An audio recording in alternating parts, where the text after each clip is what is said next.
رخصت بھی ہوا ہے۔ آج سے 571 حضرت عیسیٰ علیہ السلام کے بعد ایک ربیع الاول کا مہینہ تھا کہ ہمارا نبی دنیا کے اندر تشریف لایا، جبکہ پوری دنیا جہالت کے اندر ڈوبی ہوئی تھی۔ لوگ مردے کھاتے تھے اور خون کو چاٹ لیا کرتے تھے، معصوم بچیوں کو زندہ درگور کر دیتے تھے۔ انسان انسانیت سے باہر تھا، حیوانیت اس کا ایک ترازو ہوتا ہے، لیکن انسان اپنی انسانیت کو اور مانوی اپنی مانوتا کو بھول چکا تھا۔ اللہ کے حبیب کو بھیج کر اللہ تعالیٰ نے ہم تمام پر، پوری دنیا والوں پر اور قیامت تک آنے والی نسلوں پر بہت بڑا احسان کیا۔ آپ کے لائے ہوئے دین اور آپ کے طریقہ کے ذریعے ہم جنت میں جا سکتے ہیں۔ جو راستہ اللہ کے حبیب نے لا کر ہمیں دیا، اسی راستے پر چلیں گے تو جنت تک یہ راستہ پہنچائے گا۔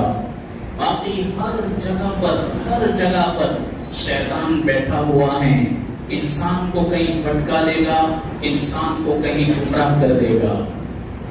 اللہ کے حبیب نے فرمایا کہ لوگوں، میری زندگی کے اندر تمہارے حق میں بہترین نمونہ ہے۔ عبادت ہو، معاملات ہو، معاشرت ہو، جو بھی ہو، اخلاق ہو، چاہے مسجد کی زندگی ہو، مسجد کے باہر کی ہو، بازار کی ہو کہ گھر کی ہو، ہر زندگی کے اندر ہمارا نبی ہمارے لیے بہترین نمونہ ہے۔ آپ نے ایک صحابی کا نام سنا ہوگا، عثمان بن مظعون رضی اللہ عنہ، مالدار صحابی اور جلیل القدر صحابی ہیں۔ انہوں نے اپنی بیوی سے کیا کہا کہ اب سے میں نے اپنے لیے ایک اصول بنا دیا ہے۔ کیا اصول بنایا؟ اصول یہ بنایا کہ میں ہر دن روزہ رکھوں گا اور رات بھر عبادت گزاروں گا۔ ان کی بیوی نے سادے کپڑے پہن لیے، سادے کپڑے پہن کر کے ازواج مطہرات کی ملاقات کے لیے گئی، اللہ کے حبیب کی پاک بیویوں کی ملاقات کے لیے گئی۔ انہوں نے دیکھا کہ یہ عثمان بن مظعون کی بیوی ہیں اور یہ تو ایسی عورت ہے کہ جو ناز و انداز کے اندر رہنے والی، اور اس کے شوہر تو بڑے مالدار ہیں۔ کہا کہ تم نے اپنی حالت کیوں بدل دی؟ کہا کہ اب ہم کو عثمان سے کوئی لینا دینا نہیں ہے۔ کہا کیوں؟ کیا ہوا؟ لینا دینا کیوں نہیں؟ تمہاری حالت خستہ ہے، تمہارے بدن پر سادے کپڑے ہیں، کیا وجہ ہے؟ کہا کہ عثمان بن مظعون نے اب سے اپنا اصول بدل دیا، مجھے کہا ہے کہ میں ہر دن روزہ رکھوں گا اور پوری رات عبادت کے اندر گزاروں گا۔ یہ بات تو ہو گئی۔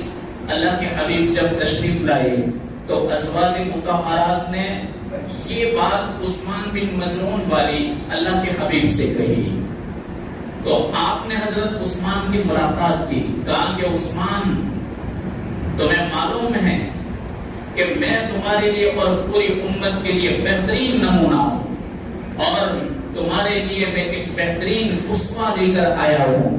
کہا یا رسول اللہ کیا ہوا؟ کہا کہ تمہیں نے کہا کہ ہر دن روزہ رکھوں گا اور رات بھر نفلیں پڑھوں گا۔ کہا ہاں میں نے کہا۔ آپ نے فرمایا تمہارے اوپر تمہاری بیوی کا بھی حق ہے، تمہارے بدن کا بھی حق ہے، اور بھی لوگوں کا بھی حق ہے۔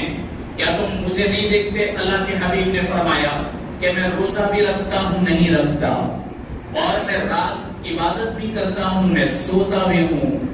تمہارے لیے بہترین میری زندگی کا نمونہ ہے، اس کے مطابق اگر تم چلو گے تو تمہارے لیے جنت کا راستہ آسان ہے، اور اگر اس سے بہت گئے، اپنی مرضی کے مطابق رہبانیت اختیار کر لی، دین کے اندر شدت پیدا کر لی، تو یاد رکھو تم ہار جاؤ گے اور دین جیت جائے گا۔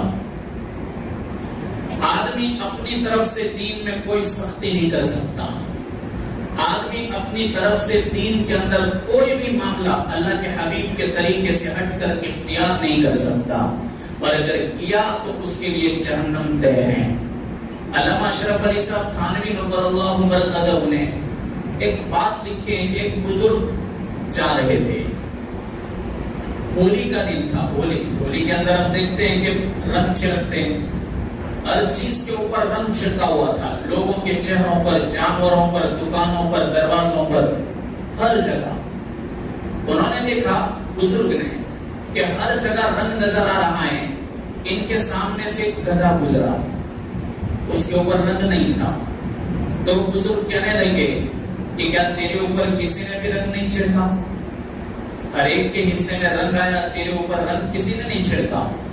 یہ انہوں نے کہہ کر کے وہ پان کھا رہے تھے تو پان کی پچکاری اس کے اوپر پھینکی، لال کلر کا، تیرے اوپر بھی میں نے رنگ چھڑک دیا۔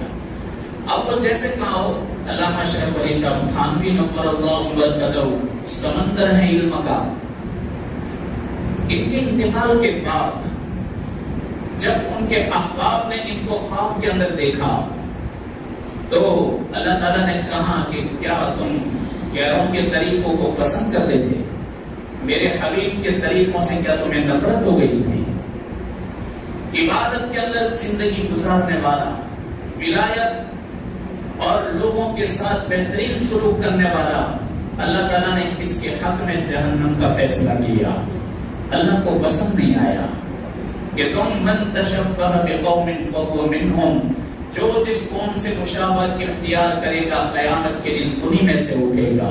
اللہ تعالیٰ اس کا حشر انہی لوگوں کے ساتھ کرے گا۔ تو ہمارے اندر ہمارا نبی بہترین طریقہ لے کر آیا ہے، جس جنت کو ہر جمعہ کے دن تم سنتے ہو، اس جنت کا وارث اور مالک اگر بننا ہے تو ہمارے نبی کا طریقہ ہے، اسی طریقے پر چلیں گے، اللہ تبارک و تعالی ہمیشہ ہمیش کی جنت ہمیں عطا کرے گا۔ اس سے ہٹ گئے تو میرے بھائیو دین کے اندر بھی خسارہ ہے، دنیا کے اندر بھی نقصان ہوگا۔ اللہ تعالیٰ نے صحابہ کی زندگی ہمارے لیے نمونہ بنا دی۔ حضرت عمر ابن خطاب رضی اللہ تعالیٰ عنہ نے سعید ابن عامر کو گورنر بنایا، حمص کا گورنر، بہت بڑے گورنر تھے۔ حضرت عمر نے دورہ کیا حمص کا، وہ پہنچے حمص، لوگوں کو بلا کر پوچھا کہ تم نے اپنے گورنر کو کیسا پایا؟ کیا تم نے اپنے گورنر کو میرے حبیب کے طریقے پر پایا یا اپنی من مانی کرتا ہوا پایا؟ اس نے رب چاہی زندگی گزاری ہے یا پھر یہاں کے مال اور دولت پر سیم و زر کو دیکھ کر کے یہ آپے سے باہر ہو گیا؟ تو حمص والے آئے، حمص والوں نے 4 شکایتیں کی، اپنے گورنر کی 4 شکایت کی۔ کہا ہمارا گورنر جب تک سورج نہیں نکلتا تب تک اپنے گھر سے باہر کبھی نہیں نکلتا، حضرت عمر کے سامنے۔ نمبر 2، رات کے وقت تک کبھی بھی کسی کی شکایت نہیں سنتا، رات کے وقت تک اس کے دروازے بند ہوتے ہیں۔ نمبر 3، مہینے میں 1 دن اپنے گھر کے اندر ایسا بند ہو جاتا ہے کہ اپنے گھر سے باہر نہیں نکلتا، ہر مہینے میں 1 دن۔ نمبر 4، ہمارا گورنر ایسا ہے کہ اس پر کبھی غشی اور بے ہوشی طاری ہوتی ہے، کبھی بے ہوش بھی ہو جاتا ہے۔ حضرت عمر نے فرمایا اچھا 4 شکایتیں۔ حضرت عمر نے کہا ٹھیک ہے، یہ تو آپ کی شکایتیں ہم نے سن لی، اب آپ کے گورنر کو بھی ہم بلائیں گے اور آپ میں جو بڑے سردار لوگ ہیں ان کو بھی ہم بلائیں گے، آمنا سامنا کریں گے اور یہی 4 شکایتیں ان کے سامنے رکھیں گے، پھر دیکھیں گے کہ حق ناحق کیا ہے۔ حضرت عمر نے ایک دن نکی کیا، متعین کیا کہ اس دن تمہاری 4 شکایتیں ہیں، اس کا حل نکالا جائے گا۔ سرداروں کو بھی بلایا اور حمص کا گورنر سعید بن عامر وہ بھی موجود ہے۔ ابھی ان سے کوئی بات چیت نہیں کی، صرف یہ کہا کہ سعید تمہارے حق میں 4 شکایتیں آپ کی عوام کر رہی ہیں اور آپ کی رعیت کر رہی ہیں، اور رعیت کی شکایت کا جواب دینا پڑے گا، اور رعیت آپ کے سامنے اگر اعتراض کرے تو تسلی بخش جواب دینا ایک گورنر کی ذمہ داری ہوتی ہے۔ آج تو بیچاروں کو پتہ ہی نہیں ہوتا کہ عہدہ کیا چیز ہے، کرسی کا ایک نشہ ہوتا ہے کہ جس کرسی کے اوپر بیٹھ جاتے ہیں تو یہ وہ آپے سے باہر ہو جاتے ہیں. حالانکہ ان کے پاس کوئی تجربہ نہیں ہوتا, ان کے پاس کوئی سدبد نہیں ہوتی, ان کے پاس کوئی عقل اور شعور نہیں ہوتا, ان کے پاس کوئی دین علم نہیں ہوتا, اور ان کے پاس دنیاوی علم ہوتا ہے وہ بھی ادھورا ہوتا ہے. میرے بھائیو, یہ قوموں کی اور رعیت کی کیا قیادت کریں گے؟ ہم دیکھ رہے ہیں ابھی ملک کے اندر اتھل پتھر چل رہا ہے, سب نظارے دیکھ رہے ہیں. یہ نااہلیت کا نتیجہ ہے. جس وقت بڑے ملک اور بڑی قومیں اپنا پورا معاملہ نااہلوں کے حوالے کر دیتی ہیں تو میرے بھائیوں اس کا خمیازہ پورے ملک کو بھگتنا پڑتا ہے. اور اس کے بعد پھر ایسے نقصان ہوتے ہیں کہ صدیوں تک وہ نقصان کی تلافی کبھی نہیں ہو سکتی اور وہ نقصان کبھی پورا نہیں ہو سکتا. حضرت عمر نے جب لوگوں کو جمع کیا, حضرت سعید ابن عامر بیٹھے ہوئے تھے.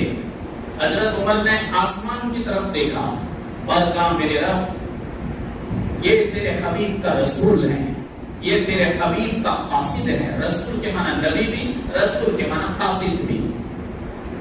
یہ تیرے نبی کا حبیب ہے, محبوب ہے, اور یہ تیرے نبی کا پسندیدہ صحابی ہیں. میرے رب, میں نے اس کے بارے میں بہت اچھا گمان کیا ہے, میرے اچھے گمان کو باقی رکھنا, کہیں میرا اچھا گمان جھوٹا ثابت نہ ہو جائے. تو حضرت سعید ابن عامر بھی پریشر میں آ گئے کہ آخر بات کیا ہے, ایسی کون سی شکایتیں میری کی ہیں کہ حضرت عمر یہ بولنے پر مجبور ہو گئے. سرداروں سے کام دور ہو گئے. شکایت نمبر 1, آپ جو کہہ رہے ہو کہ ہمارا گورنر جب تک سورج نہیں نکلتا اپنے گھر سے باہر نہیں آتا. سعید ابن عامر نے کہا کہ جواب نمبر 1, ہر گورنر کے پاس خدام ہوتے ہیں, ہر گورنر کے پاس نوکر چاکر ہوتے ہیں, اس لیے کہ اس کے سر پر تو بہت بڑی ذمہ داری ہے پورے ملک کی اور ملک والوں کی. اس لیے اس کو سہولت بھی دی جاتی ہیں کہ تاکہ وہ اپنے وقت کو فارغ کر کے لوگوں کے لیے اپنا وقت لگائے. میں ایک ایسا گورنر ہوں کہ میرا کوئی نوکر نہیں, کوئی خادم نہیں ہے. میں نے یہ سوچا کہ اگر نوکر رکھتا ہوں اس کا خرچہ بیت المال کے ذمہ آئے گا, اگر خادم رکھتا ہوں اس کا خرچہ بیت المال کے ذمہ آئے گا. میں صبح کے وقت اٹھ کر کے فجر کی نماز سے فارغ ہو کر کے ہر دن اپنا کھانا خود بنا لیتا ہوں. اس کے بعد پھر میں اشراق پڑھتا ہوں, اس کے بعد پھر میں وضو کرتا ہوں, اور وضو کرنے کے بعد میں باہر گھر سے نکلتا ہوں. اور یہ میں نے میرے ملک کے خاطر کیا, رعیت کے خاطر کیا, تاکہ 1 روپیہ ان کا میری سہولت کے اوپر خرچ نہ ہو. حضرت عمر دنگ رہ گئے. کئی لوگوں کی شکایت ہے کہ رات کے وقت یہ آپ کسی کی بات نہیں سنتے. کہا کہ عمر, کیا دنیا ہی دنیا, میں نے میرے 24 گھنٹوں کو 2 حصوں میں تقسیم کر دیا. رات تو اللہ کی, دن مخلوق کا. مخلوق کے لیے میں نے دن کو رکھا اور رات میرے رب کے لیے رکھی. تھوڑی دیر میں بیٹھے بیٹھے سو لیا کرتا ہوں, اس لیے میں رات کے وقت کسی کو موقع نہیں دیتا کہ تمہارے وقت میں عبادت نہیں ہوتی تو تمہارا وقت تمہارا ہے, رات کا وقت میرے آرام کا ہے لیکن میرے رب کے لیے ہے. یوں اگر میں سو جاؤں تو کوئی آئے گا تو کوئی جواب ملے نہ ملے, یہی سونے کا وقت میرے رب کے لیے ہے. کہا تیسری بات کہ آپ کو کشی کاری ہوتی, ہاں مہینے کے اندر آپ 1 دن گھر میں چلے جاتے ہو کہ باہر نہیں نکلتے, ہاں برابر ہے. دراصل کپڑے مجھے خود دھونے پڑتے, 1 مہینے تک میں کپڑوں کو جمع کرتا ہوں. میرے کپڑے موٹے ہیں, چادر جیسے ہیں. پورا دن میں محنت کرتے کرتے کرتے پانی ادھر ادھر سے جمع کرتا ہوں, اور میں پانی خود کھینچ کر لاتا ہوں. اپنے سارے کپڑے چرے, میرا بستر ہو, میری چادر ہو, میرے کپڑے ہو, وہ اسی دن میں دھوتا ہوں, سکھاتا ہوں. سکھانے میں بہت وقت لگتا ہے. یوں ہر گورنر ہفتے میں 1 دن چھٹی رکھتا ہے, میں مہینے کے اندر 1 دن چھٹی رکھتا ہوں. اور وہ صرف اس لیے کہ میرے کپڑے دھونے والا کوئی خادم اور نوکر نہیں ہے.